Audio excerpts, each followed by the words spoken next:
Welcome to the SEC Unfiltered Network, Unfiltered Channel, wherever you want to call us. It's late night, folks. It is 11:26 Eastern. We just finished up the Auburn, Texas game, going down to the wire. Going down to the wire more so than we initially thought. We had 5 good ones tonight, guys, though. We had 5 good ones. You had Florida, Tennessee kicking us off early. You had Georgia, Kentucky kicking us off. You had Mississippi State, Vanderbilt just wrapping up, LSU, Missouri, and as I mentioned, Auburn, Texas there from that perspective as well. So appreciate you guys joining us. The reaction tonight is brought to you by our buddies over at Game Time. Go to download the Game Time app and use code SECU for $20 off your first purchase. Tell them your buddies over at the SEC Unfiltered channel sent you over, folks. Again, first midweek action of the season. First midweek action of the season. What did we think? Let's get right to it. Florida beats Tennessee 73-43. Let's bring up. Let's share the screen here for you. Again, we always got to have the visual. Got to have the visual. So here we go.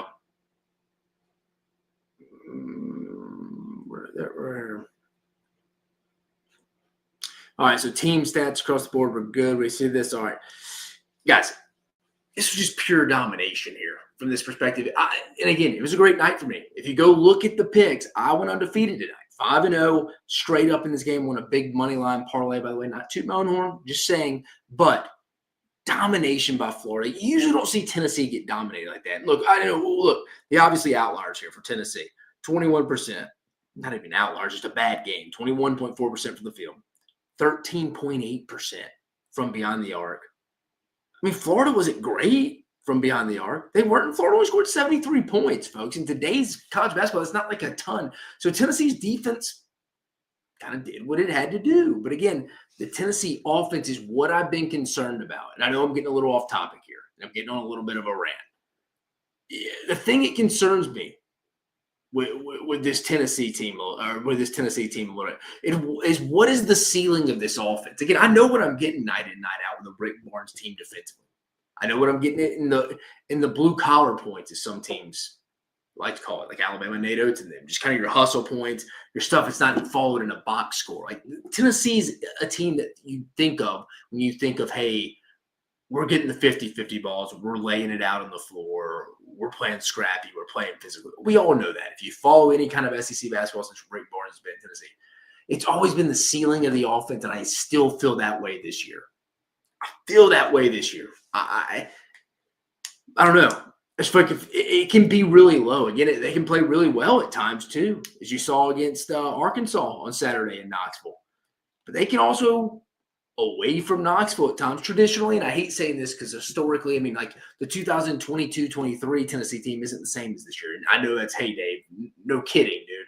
I'm just saying, like, yeah, I don't like using that trend sometimes either. That's why it's just a trend.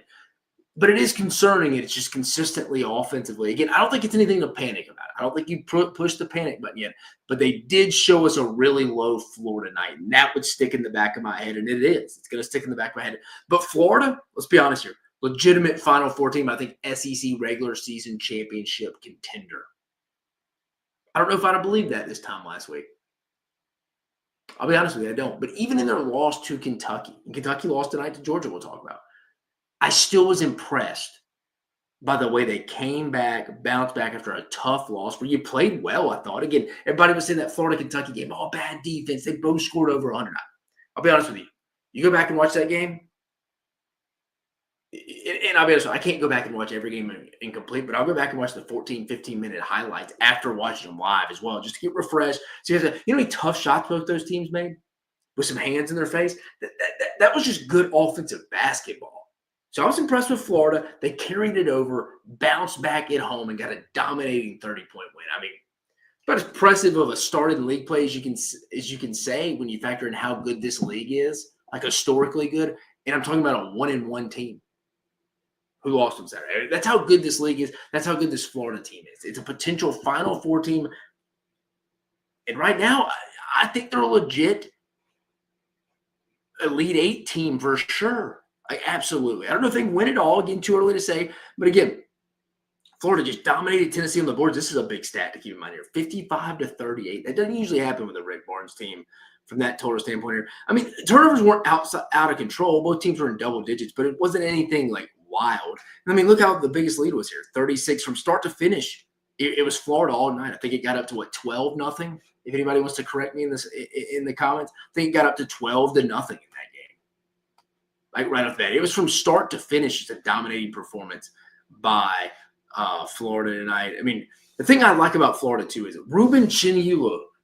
He didn't even play that much at Washington State last year. Now he's I think he's up there like him and Chaney Johnson are the most improved players within their roles. Chaney Johnson, who's at Auburn, who's in that front court with Janai Broome and Dylan Cardwell.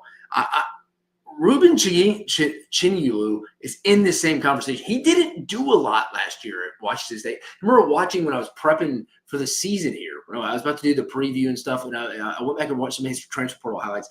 YouTube actually has some pretty good transfer portal highlights for basketball players that someone, maybe I, should do something from a video standpoint for football transfer portal. I think the media would really appreciate that. But so I used to have PFF where I could go in and watch key plays. Conversation for another day. But man, you got to be impressed across the board of this front court, how improved it is. Ruben Chinyulu, Thomas High, I think Denzel Aberdeen's giving big minutes. I know he's kind of like a 3-and-D, can flex out and stuff, 6'5", 190. He's on the front court. I'm just reading the bench here.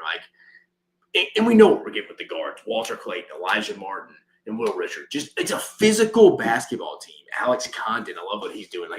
This is a legit basketball team. And I know they didn't play the toughest non-conference schedule, but I think we've seen them over the first 2 games in conference play to be really impressed. Again, what's coming up for Florida. Again, we'll take a quick glance what's coming up for the Gators heading in to the weekend. So they'll head to Fayetteville and face a team they're familiar with, John Calipari and the Arkansas Razorbacks. So that'll be an interesting. You have Arkansas plays Ole Miss tomorrow, so Arkansas, we'll see. I think they're probably going to win that game. They should be hungry coming into that one. Can they do what Florida did?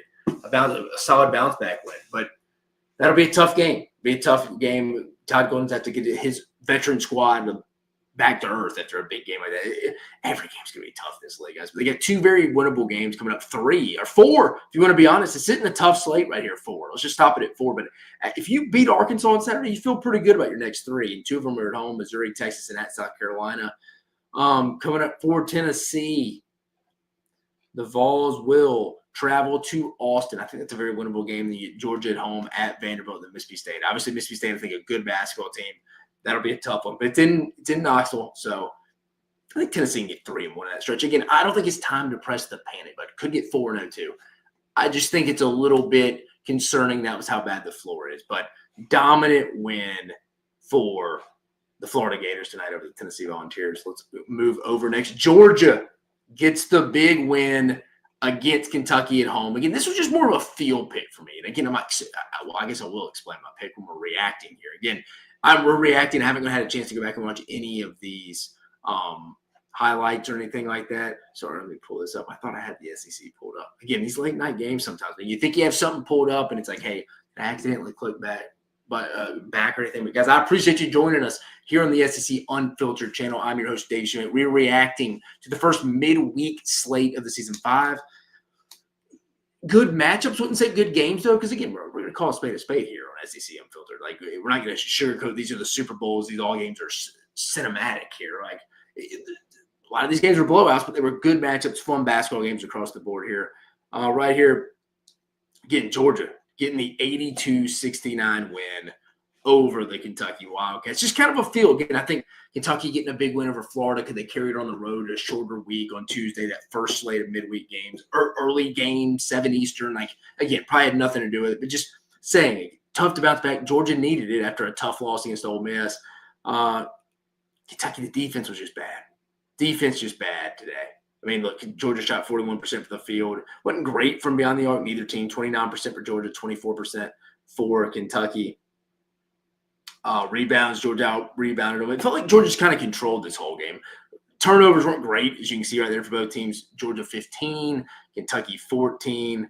Largest lead was for Georgia, 14 right there as well. Georgia felt like they kind of controlled the whole second half, and the game got real slow and sluggish in the last 8 minutes. Everybody remember that?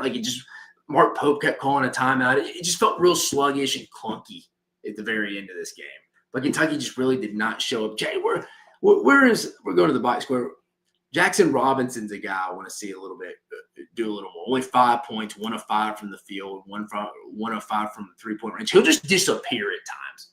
Where's he? I mean, the most consistent player is by far Lamont Butler for this Kentucky team. 20 points tonight. Thought Amari Williams has been fine from a rebounding point, but you want some more production. Again, when you have Amari Williams, Brandon Gibson, I mean, one of those Brandon Garrison, one of those guys has got to continue. I thought Garrison played well tonight, though. 13 points, 5 rebounds. Kobe Bryant, not as much production as he had.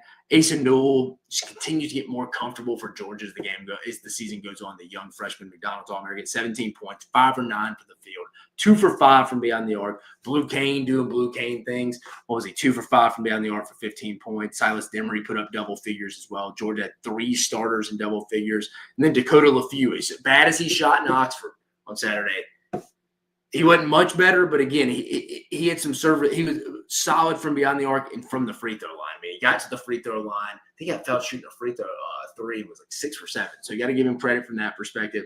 I think this is a good basketball team for Georgia. I think they got some good good pieces to the puzzle. I think they're going to be very hard to beat at Stegman. I know that's easy to say now. Well, yeah, they just beat Kentucky. Dave, no kidding. But I do feel that way. I feel like they're going to be tough to beat this year at home. And they're going to be in that 9-9, 8-10 conference record. That's where I feel like Georgia. I think it's going to get them into the tournament. So they're in a good spot. Mike White's 3rd year. It's his best team. They needed this win tonight. Again, you don't want to start 0-2. It's like we mentioned Florida heading into this game against Tennessee. I know it's, again, common sense, but it's early in the basketball season, and we got to keep spelling it out.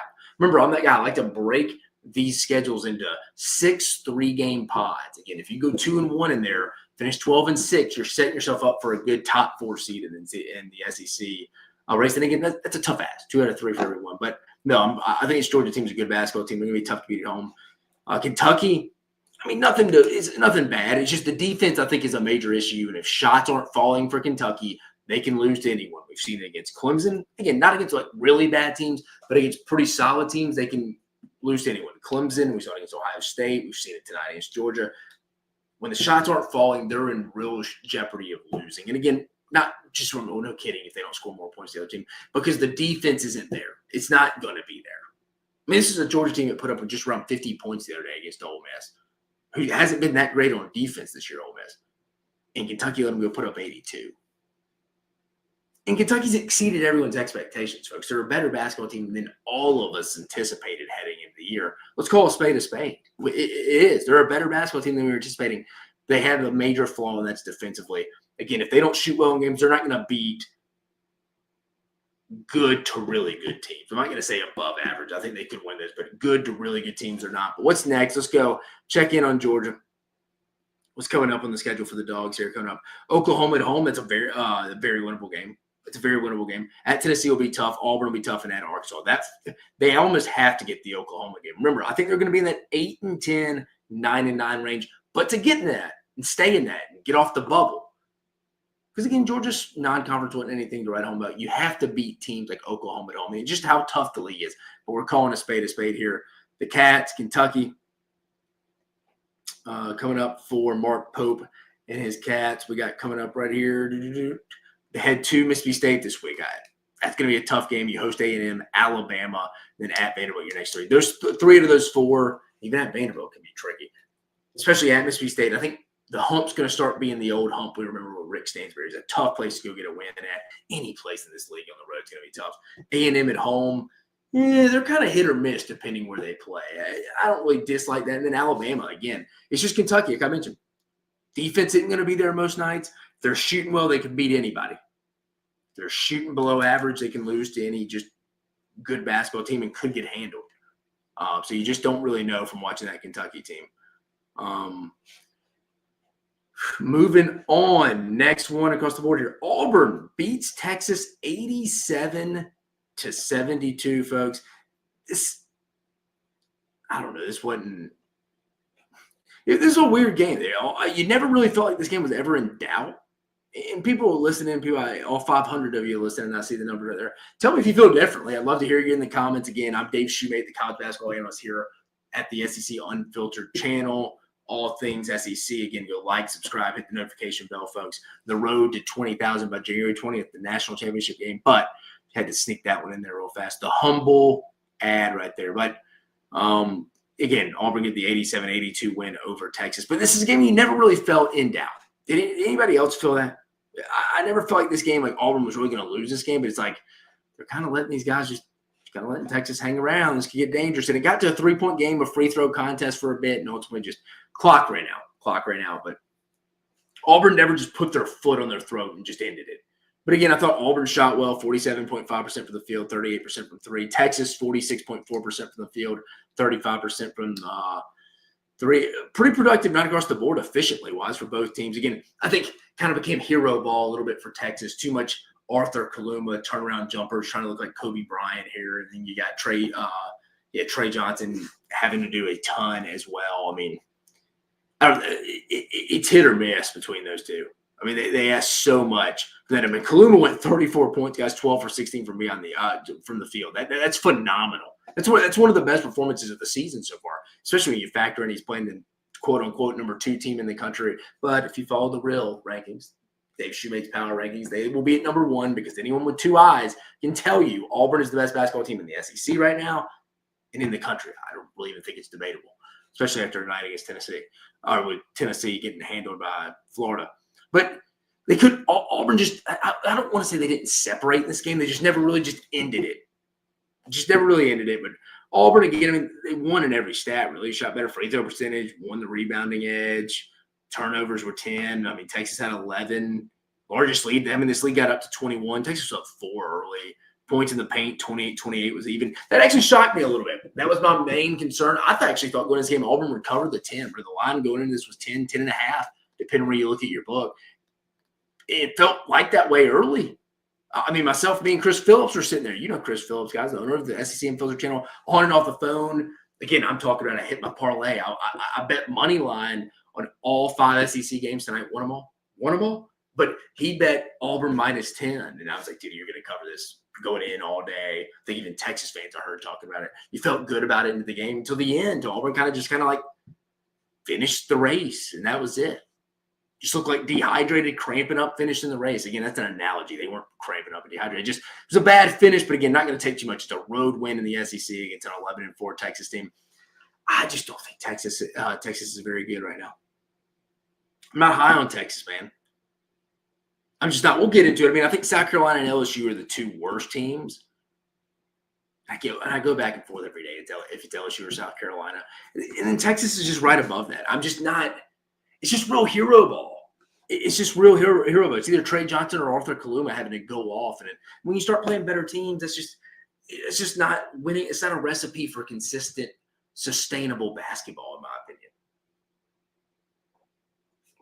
I'm not saying they can't go off for one game. I mean, you people know. If you're listening to this channel, you're a smart person. You're probably subscribed too, and I'm going to keep shamelessly plugging that. Go subscribe. Race to 20,000. But you're probably subscribed. Makes you a smart person. If you're up this late at 11:45, we're almost about to turn the page to Wednesday, January 8th, and we're talking SEC college basketball in midweek. So you're a smart person. You're listening to this. I mean, you can see this. I mean, this Texas team is not built to sustain through an 18-game conference schedule, just playing hero ball with that. Don't like this team right now. One of more Auburn's complete games, it's a win. Let's move in forward. Let's look at the schedule here. You got to be fired up. They'll probably move to number 1 in the AP this next week because I think they go to South Carolina. It's a game you would think they would win. Get Mississippi State at home. It is at home. Then at Georgia, and you get Tennessee at home. If you go look at Auburn's schedule, that's why I think they're the favorite to win the league.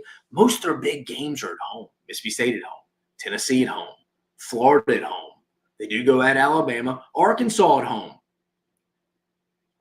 They get Ole Miss at home. They do go to Kentucky and A&M. So, I mean, their 3 toughest road games at Alabama, at Kentucky, and at A&M. But they get the Floridas, the teams they play once, Florida and Tennessee all at home. That's a pretty big break. You get Mississippi State only once, you get them home. Not a break. It's just there's no easy game in this league, not taking away. You win the SEC this year, a very impressive feat. Very impressive feat. But I had somebody pose a question today. Will it be harder to win the SEC regular season championship in basketball or baseball this year? I think it's a decent question, wouldn't you say? But no, I mean, I'm just not high on this Texas team, folks. I hate being like that. I don't know. I don't even think Texas fans, from talking to them, like Zay Collier from Texas Sports Unfiltered. Like, we talked about it. He's not even that high on this team. I heard him today talking on the channel, like before SEC Unfiltered came on. Like, it's just tough to be fired up about them. So they got Tennessee coming at home to the Moody Center, at Oklahoma, at Florida, Missouri. You got to go 2-2.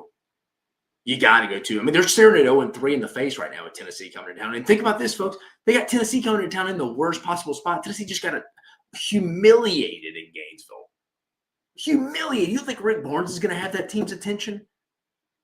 And they're going to be hungry, similar to what Florida did to them tonight? Like, hey, we got to win this game. I'm not saying Texas isn't going to be hungry, folks, but this is a Tennessee team that still wants to go compete for a regular season conference title. I don't know if Texas has those aspirations anymore.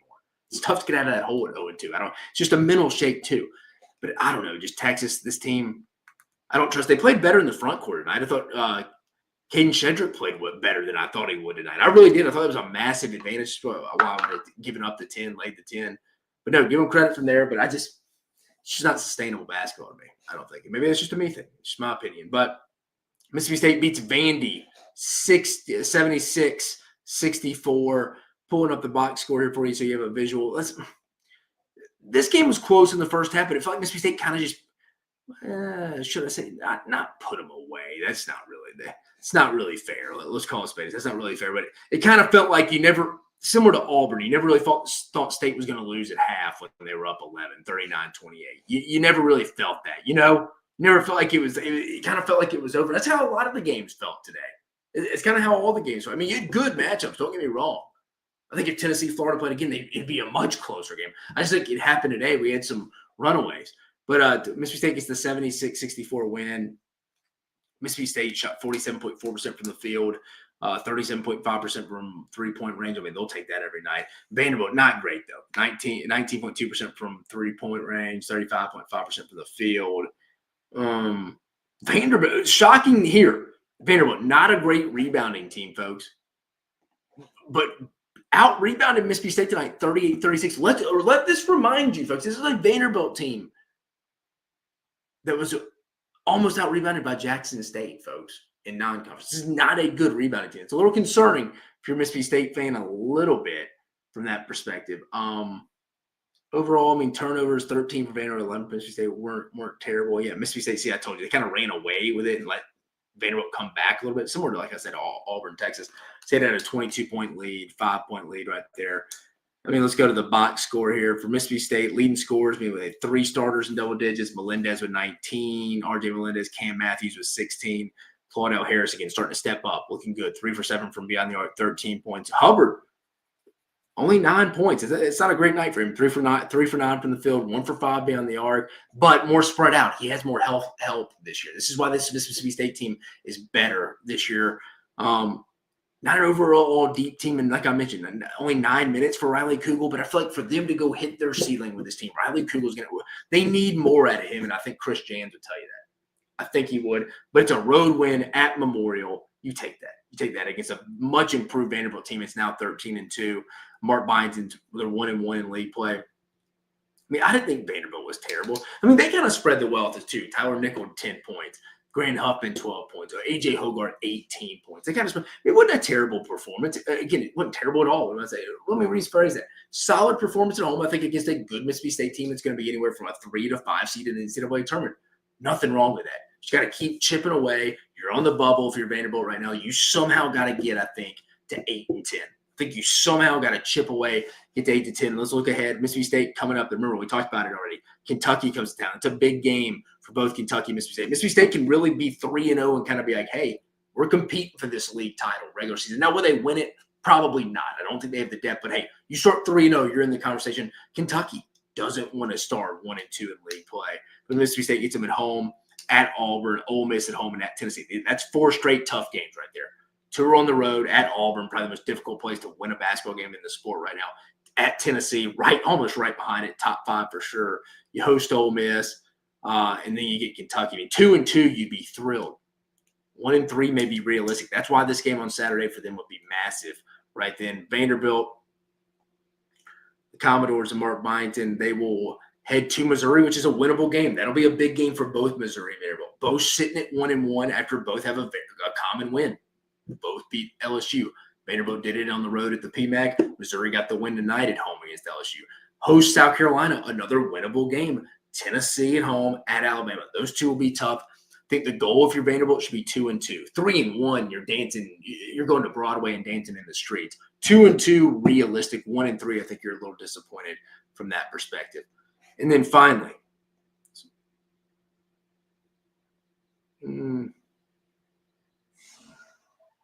let's see.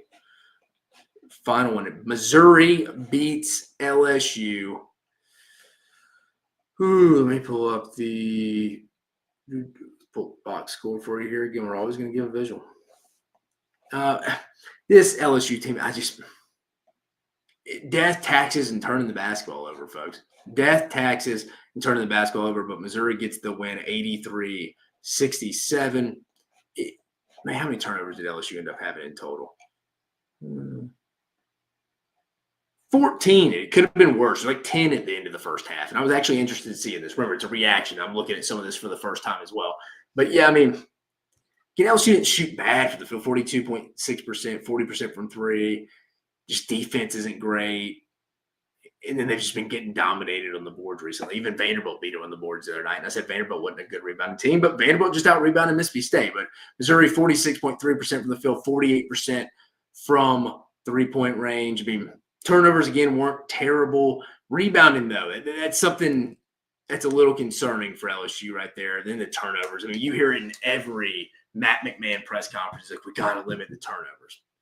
It seems like it never, ever, ever gets better. I'm starting to get concerned about LSU. I said going into this game, I thought this was a must-win. We'll look at their schedule ahead here. I still see a lot of wins on the schedule, and I hate being like that. I just don't. But Tamar Bates from Missouri, 20 points, 6 of 9 from the field, 2 of 3 from beyond the arc. And Mark Mitchell doing his thing, 11 points. Anthony Robinson has been a big surprise for him this year, 16 points.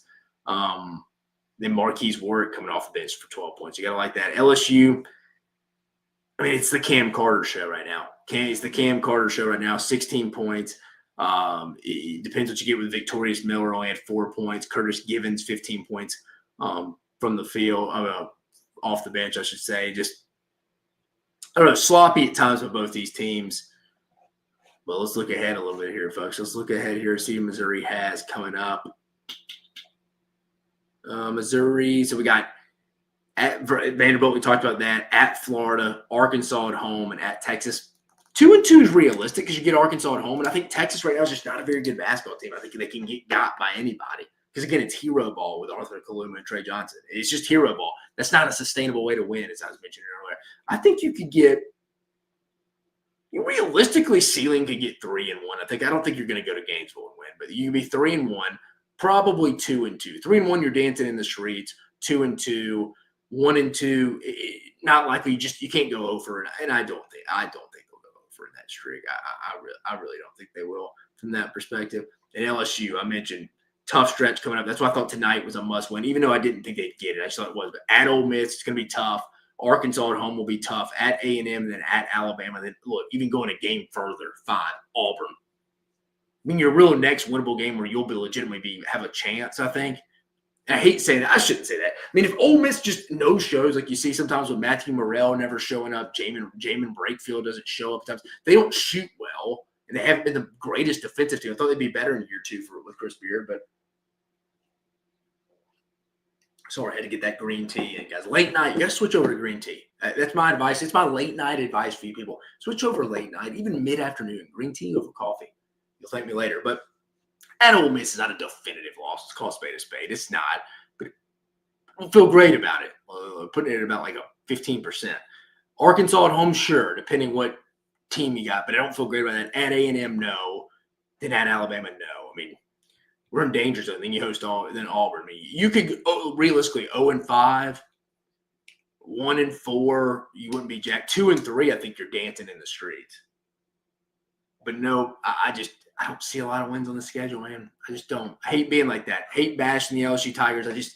I don't see a lot of wins, and it's unfortunate for Matt McMahon. I don't think he gets fired this year. I don't think LSU supports basketball when it's good, but I mean, right now they're focused on getting the baseball season here in mid-February coming up. Again, I think the basketball team, it's improved. I don't think this year gets him let go because the league's so good too. He can go hang his hat on that and say, hey, it's the best basketball conference in the last 25 years at least, if not ever. So give him the benefit of doubt from that. But guys, we had a hell of a night. Again, not a lot of close games down to the wires, games within the last 4 minutes, heading the last four under 4 media timeout. But we had some good basketball games, guys. Good matchups across the board there. Just quickly previewing tomorrow. Let me pull it up for you. Sorry about that. I think potentially you may have to. I think we have better matchups. I really do. I think tomorrow kicking us off. I mean, I don't know if it's this one. We got Alabama at South Carolina, 7 p.m. Eastern on the SEC Network. Alabama favored by 10.5. I think we're going to get something closer to the South Carolina team that beat Clemson at home than we were the team that went to Starkville on Saturday. I know Nate Oates brought that up in his press conference. I think I tend to agree with that. Line 10.5. 7 p.m. Eastern on ESPN2, number 23, Ole Miss at Arkansas. Arkansas, a 3.5-point favorite coming into this one. Interesting game here. Ole Miss got a big win against Georgia. That win looks awesome after tonight. Arkansas got embarrassed, the whole shoot-around debacle against Tennessee and Knoxville. Their backs are going to be against the wall. Do you see something similar to maybe what Florida did to Tennessee tonight? Like, or maybe Arkansas just gets after them because they need it. I think that's what this league's going to be like a little bit, a little cannibalism from that perspective. Sorry if that's too gruesome of a term for the people, but I think if you're up at midnight talking a little SEC basketball with me, you can't tell me you're not you're an absolute sicko is what I should say. And you're with us, and that's why you're here with us, and I appreciate it. Again, like, subscribe, hit that notification bell, the road to 20,000, folks. And then 9 p.m. Eastern on the SEC Network. Texas A&M at Oklahoma. This is the most interesting game to me of the night. I think you go 1A, 1B, Ole Miss, Arkansas, too, any way you want to float it. But Oklahoma, favored by 1.5 right now. It's a big game for Oklahoma.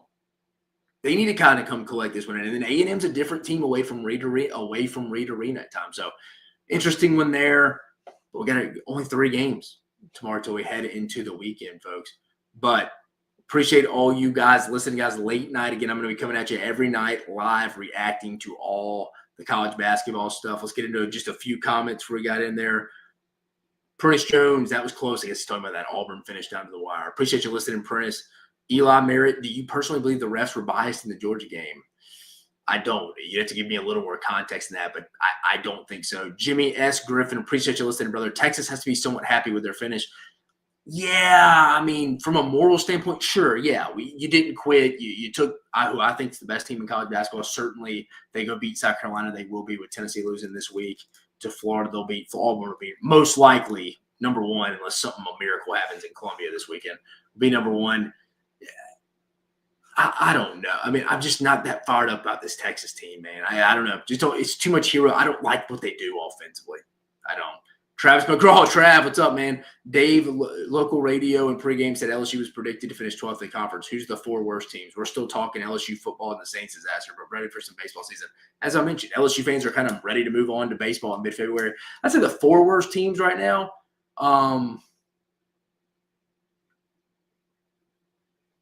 It's tough to name that what? Let's go. I think you got to go South Carolina being that, LSU, Texas. I think Texas would be. I think those would be the 4 worst teams right now. The 3 for sure. And let's think about it. For sure, South Carolina. For sure, Vanderbilt. No, sorry. For sure, LSU. For sure, Texas right now. Oh man, that's tough after that. I mean, some would probably Missouri. And you hate being like, that's a Missouri team that has a win over Kansas, even though probably an overrated Kansas, but Kansas. In a tough loss at home to a top 10 Illinois team is probably the best team in the Big Ten. That's what we're saying. That's wild. It's the 13th team. Those are probably the 4 worst teams, I'd probably say. Jimmy S. Griffin, all road wins in the SEC are great wins. You're right. This year, 100%. Volcano said, we got our ass kicked. And I want to pull this. I want to give a legit I want to pull up my rankings. Hold on. I want to give you a legit